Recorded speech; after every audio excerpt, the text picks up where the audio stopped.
Guys, welcome back to my channel. So today, you guys already know what's about to go down. I'm about to tell you guys a little story time about when I got robbed by my roommate's best friend. So you guys need to grab something. I already have something right here because I needed something to help me tell this story, because sometimes I be getting in my feelings a little bit. Before I start this video, don't forget to go ahead and click that subscribe button so that you'd be notified when I drop the part 2. I didn't want this video to be too long, so I broke it up into 2 separate sections. So this is going to be part 1. So in this story, I'm going to be giving full names because I don't give a heck. Hey. I'm gonna out. Hey. I don't give a damn. I don't care what people say. Hey.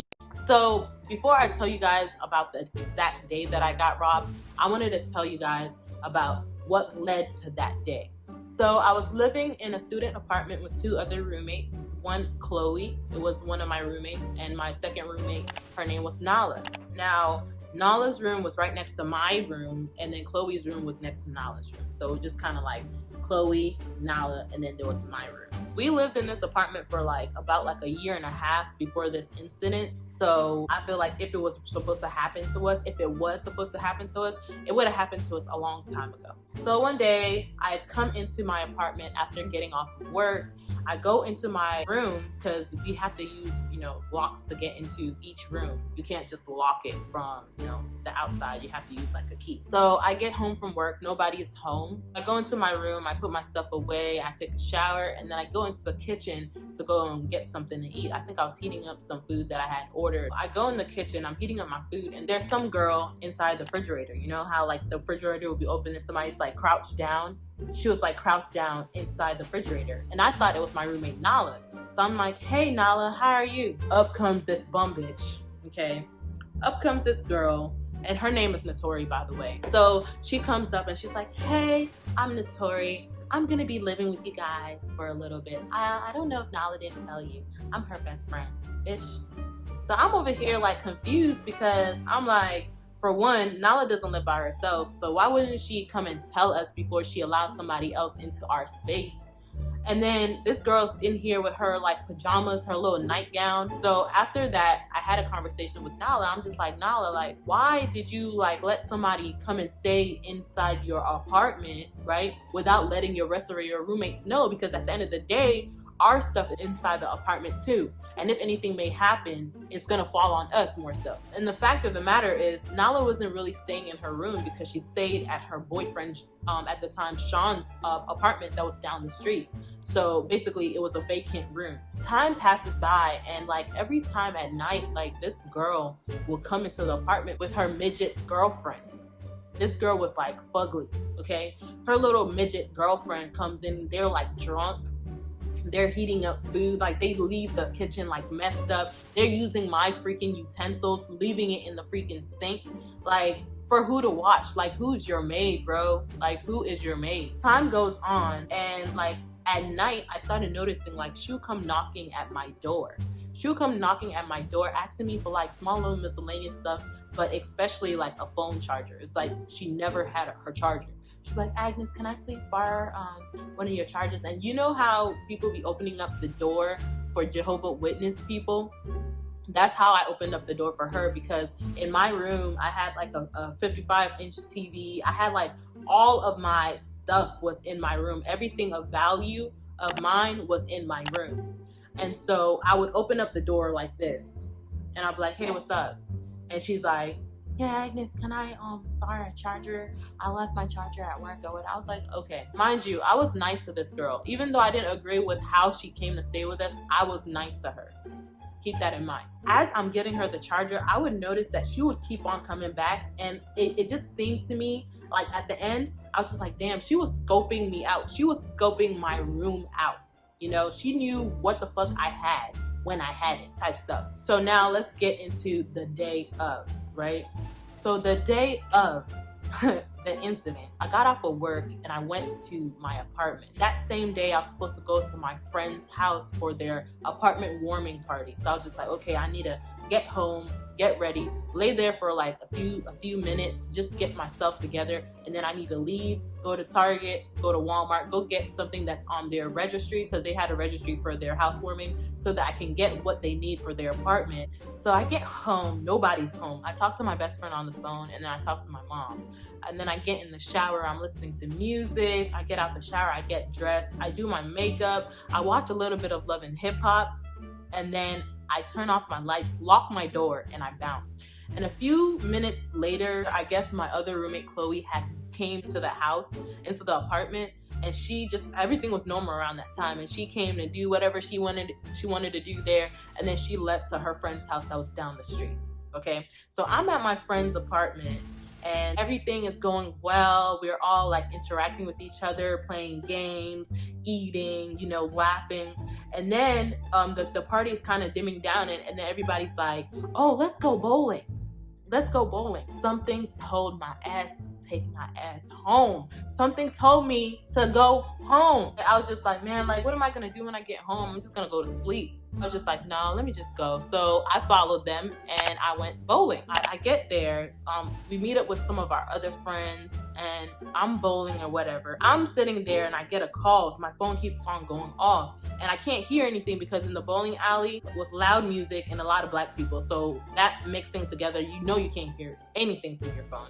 So I had to take my call outside. I felt like what I was hearing wasn't correct. So I go outside, I'm like, wait, what did you say? It's my roommate Nala, and she's like, hey Agnes, somebody just came into the apartment and robbed us. and I said, what? She's like, yeah, they broke your door, they stole your TV, and like your TV's gone. Mind you, at that time they could only see that my TV was gone. But when I got there, I found out that there was other stuff missing. And right when she said that, I dropped faster than Wendy Williams on her show when she fainted, okay?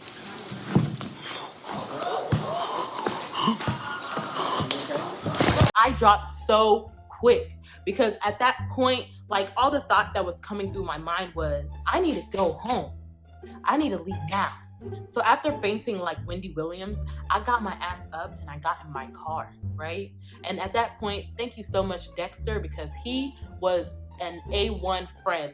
Okay, because he stuck by my side as I fainted and was by my side when I dramatically woke the fuck back up and got into my car. I grabbed my keys, got in my car so quick.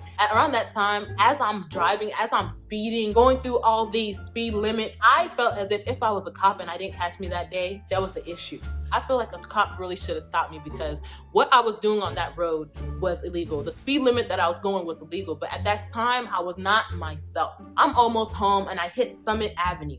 And if you guys are from North Carolina, Summit Avenue is like in Greensboro near A&T, the school, right? So I hit Summit, I'm making that exit to Summit, and I see a cop pulled over some car. And my dramatic ass stopped my car right behind the cop car, came out dramatically. Mind you, I just my car on park, and I go up to the police and I'm like, somebody just robbed my apartment, please, follow me, please. I get back in the car. She was like, oh, ma'am, what's your address? He asked me for my address. I gave it to him. And then I get back in my car and then I speed. I didn't speed as I'm leaving the police because I didn't want to get pulled over and catch another case. So I just, went the speed limit until I passed them, and then I sped right to my apartment. I get to my apartment. Chloe is there with her friends that she was over their house, right? And then this ugly bitch, Notori, is here with her fucking ugly ass midget girlfriend, right? And I don't see no police nowhere. I don't see a police. So you're telling me you came into the apartment and you noticed that it was robbed, and the first person that you're gonna call is Nala? What the fuck is she gonna do? Was she the police? Okay, I go into my room now. Guys, I go into my room. Matter of fact, the room door was kicked down. It was kicked down. Okay? So I walked in my room now. My TV is gone. They took my laptop. I had to assess my whole room so I know what the fuck they took. They took my laptop. My laptop. They took my laptop. And then I look over to the left of me. My little sister had bought me a jewelry organizer. And if you know me, I love just small little pendants. I love, like, you know, gold. That's all I wear. I wear mostly gold stuff. I feel like it complements my skin. So that's what I like. I like old looking jewelry, very vintage looking jewelry like this. What my little sister got me was like one of those hanger organizers, and I put all of my gold jewelry into the different bins. Can you believe they took the jewelry and rolled it up and took the whole thing? And I looked down at the bottom of my TV where I kept my cameras, and some of my cameras were gone. On, bro. Okay? And then I'm looking on the floor. I love glasses, okay? I love sunglasses. I used to have a collection of my favorite ones. Somebody selectively went in and picked out the glasses that they thought, right, they wanted, and threw away or left the ones that they didn't want on the floor. I'm sitting there like, what is going on? What is really going on? So you're trying to tell me that somebody came in my house, somebody came in my apartment that I fucking paid for, not her fucking daddy. You talking about this girl right here? My wife? You talking about my wife? Inside my house that I paid for? Not her bitch ass daddy, nigga? Somebody came in my house and took my TV, my laptop, my jewelry that I fucking paid for. Not her fucking daddy. Not her fucking daddy. And at that point, I was just like mad. I was mad. And if you guys have ever seen me mad, I have a smile on my face. And I'm like walking around like this because I'm mad, okay? I'm mad. And I'm looking at this girl like, why the fuck didn't you call the police? After all this time, why didn't you? I don't fuck with the police. What? What? Bro, what are you talking about, man? She told me that she don't fuck with the police. And the funny thing is, a few minutes later, the police that I stopped at the side of the road came in, and now she's like, as soon as she came, she's like, I don't fuck with the police. And I'm just like, why is this girl acting this way? If you claim they came into our apartment and robbed us, then why the fuck are you acting that way? Later on, she told the police that, oh, they stole her MacBook, that she had a MacBook Air. She said they stole her MacBook, right? And then my roommate Chloe, they took her grills, her tops, and her bottoms or something like that, and they took her boyfriend's grills and this Michael Kors watch that she had gotten for like her birthday or something like that. Hopefully they did not see her laptop. Her laptop was underneath her covers, so they did not take that, but they just took a lot of my shit. My shit. So phase 2, right? Notori and her ugly ass girlfriend have conjured up this whole act. They know exactly how the person came in the fucking apartment. Bro, they broke it down. So they're walking around with the detective, right? Her loud ass, short ass, ugly ass fucking girlfriend is over there telling the detective. They came in through Nala's window, then opened her door, right?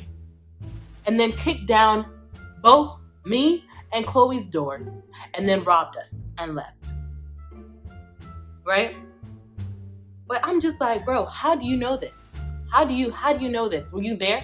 You know exactly how we got robbed, but you do not know who robbed us. Okay? There was a lot of shit that just did not add up. And that same day, this girl packed all her shit. She packed all her shit. And she left with her girlfriend. If you had somewhere to go, why were you staying in Nala's place if you had somewhere you could go lay your head on? You know what I mean? You didn't have anywhere you can go prior to the robbery, but after we get robbed, it's simultaneously, you now know a place to go lay your fucking head. That didn't make no sense to me. Period. Don't forget to go ahead and click that subscribe button so that you'll be notified when I drop the part 2. Thank you guys so much for watching this video. If you guys liked it, give me a thumbs up. If you guys want me to do more story time, just let me know down below in the comment section. I'll be sure to give you what you want. Don't forget to subscribe again if you're not a part of the Aggie family. Click the bell to be notified whenever I do upload any new videos. Thank you guys so much again, and I will see you in my next video. Bye.